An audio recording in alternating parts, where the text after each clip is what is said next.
ya uchunguzi ya makosa ya uhaini ambayo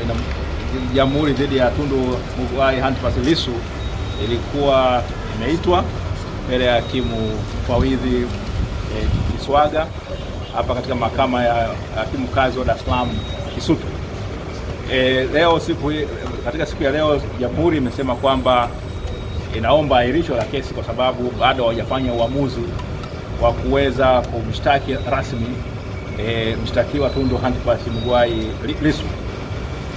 Upande wa wakili Lissu ambaye mshtakiwa Lissu ambaye anajiwakilisha yeye mwenyewe katika hatua hii amepinga kwa nguvu kubwa sana kwamba madhari serikali wanasema mara ya mwisho walisema wameshakamilisha upelelezi na walikuwa wanasoma kile ambacho wameshakifanya, na baada hapo itakiwa wafanye uamuzi. Leo itakiwa watoe taarifa kwamba maamuzi ambayo wamefanya ni yapi. Na akasema kwamba ilitakiwa kwamba leo tueleze kwamba je, wanaamua kumshtaki, na kama tayari wameshaandaa ile taarifa ambayo inatakiwa ipelekwe mahakama kuu, ili kwa sababu mahakama yenye mamlaka ni mahakama kuu, si mahakama ya hakimu mkazi. Sasa hizo hoja wamebishana. Mwisho wa siku hakimu amesema kwamba anakubaliana upande wa jamhuri kwamba kwa kupitia kifungu cha 262 kifungu kidogo cha 5 kwamba faili bado liko katika hakimu kwa mwendesha mashtaka mkuu wa serikali, anatakiwa afanye uamuzi kama anaweza kufungua mashtaka au kutofungua mashtaka. Kwa hiyo bado ameendelea kuwapatia tena upande wa mashtaka nafasi hiyo ya kuweza kuendelea, na ndio kwa hiyo kesi imeahirishwa tarehe 15 ya mwezi wa 7 mwaka 2025. Kwa hiyo ni hoja ambazo zimetokeza, na vile vile katika shauri hili wakili Lissu ameeleza kwamba baada ya yale malalamiko yake ambayo aliwasilisha ile tarehe 16 ya mwezi wa 6 kuhusiana na jinsi alikuwa akitendewa kule gerezani, hali yake imebadilika. Hivi sasa ana haki ya kuweza kuwaona mawakili, haki yake ya ibada imezingatiwa, angalau padri ameweza kupelekwa kule kwake, haki yake ya kufanya mazoezi imezingatiwa, sasa anaweza kufanya mazoezi yake. Anasema kwamba sio kwamba anapendelea, hata licha mabadiliko hayo, sio kwamba mtu anapenda kuendelea kukaa gerezani, bali angependa kwamba uamuzi wa kesi yake ujulikane, kwa sababu ni mwaka wa kisiasa, ni mwaka wa uchaguzi mkuu. Yeye ni kiongozi mkuu wa chama cha upinzani na inatakiwa iamuliwe kwamba kama kesi ipo iweze kuendelea, kwa sababu ni wakati ambapo kampeni za kisiasa za uchaguzi zinaendelea, na yeye kama kiongozi mkuu wa upinzani kutokuwa mahakamani, kutokuwa huru au kutojua mustakabali wa kesi yake, inamnyima kutekeleza haki zake nyingine za kisiasa, na alikuwa akitazania kwamba aachiwe huru aweze kuendelea na shughuli zake za kisiasa, na kwamba jamhuri walikuwa na machaguo mawili tu: kuamua kumshtaki, kupeleka kesi mahakamani kwa mahakama kuu, au kumwachia huru. Lakini bahati mbaya hakimu hajakubaliana na hivyo vitu viwili. Amesema bado wana haki ya kuendelea kufanya maamuzi. Kwa hiyo tunasubiri tarehe 15 ambayo ndio hakimu ameelekeza tarehe 15 mwezi wa 7 waieleze mahakama huo uamuzi kama mwisho kufikia au haujafikia. Ya mwezi wa 7 mwaka 2025 mahakama ya hakimu mkazi ya Dar es Salaam katika eneo la Kisutu ilikuwa inasikiliza kesi ya matumizi mabaya ya mtandao ambayo ilikuwa inamhusu mwenyekiti wa chama cha Demokrasia na Maendeleo ndugu Tundu Antipas Mughwai Lissu mbele ya hakimu mfawidhi Muhini. Sasa kesi ile ilitakiwa iendelee kusikilizwa, lakini upande wa mashtaka umesema kwamba unaomba kesi hii iahirishwe kutokana na kwamba kuna maombi ya mapitio ambayo upande wa wakili wa mshtakiwa Tundu Lissu umewasilisha katika mahakama kuu ya Dar es Salaam, ukitaka kupinga kwanza ukatiba, kufanya kurejewa kwa uamuzi wa mahakama hii ya hakimu mkazi wa Dar es Salaam ya kutopeleka faili la kesi hii katika mahakama kuu, ili uamuzi wake wa kutotoa uamuzi kuhusiana na maombi ya Tundu Antipas Lissu kwamba kifungu cha namba 188 cha sheria ya mwenendo wa makosa ya jinai kinatakiwa kiangalia ukatiba wake, kwa sababu kinaruhusu mashahidi, utolewaji wa ushahidi kwa njia za kificho, na anaona kwamba inahatarisha haki yake ya kusikilizwa kwa haki na kwa ukamilifu, ili kwamba mwisho wa siku maamuzi yawe ya haki. Kwa hiyo kuna swala hilo ambalo hakimu hapa alikataa kulitolea uamuzi, na wakili au mshtakiwa Tundu Lissu amepeleka maombi hayo katika mahakama kuu, na shauri hilo lilikuja katika mahakama kuu ya Dar es Salaam tarehe 28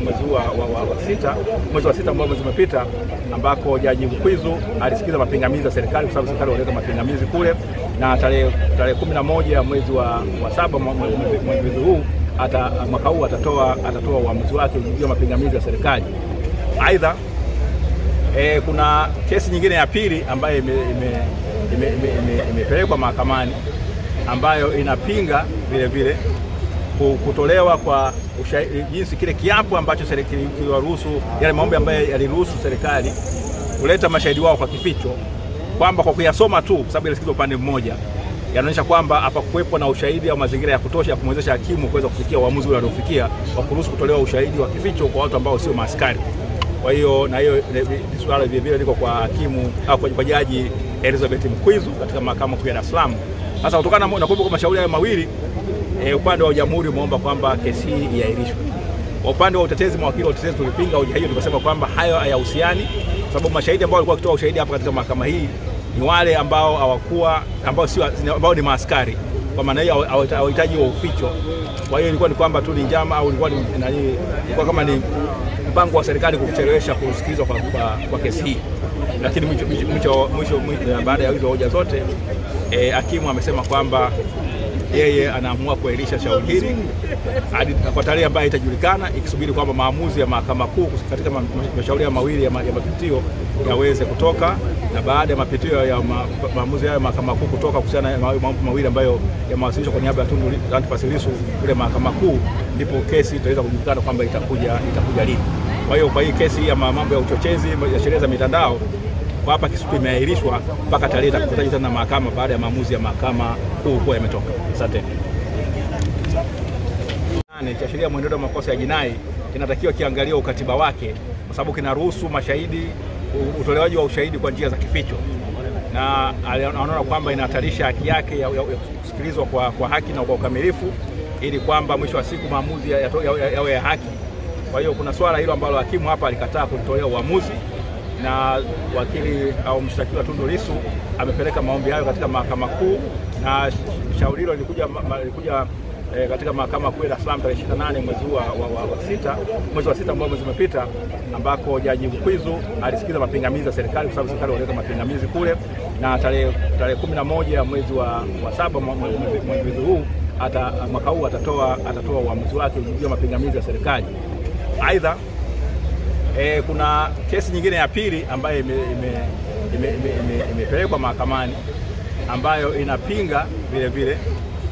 kutolewa kwa jinsi kile kiapo ambacho serikali iliruhusu, yale maombi ambayo yaliruhusu serikali kuleta mashahidi wao kwa kificho, kwamba kwa kuyasoma tu, kwa sababu ilisikizwa upande mmoja,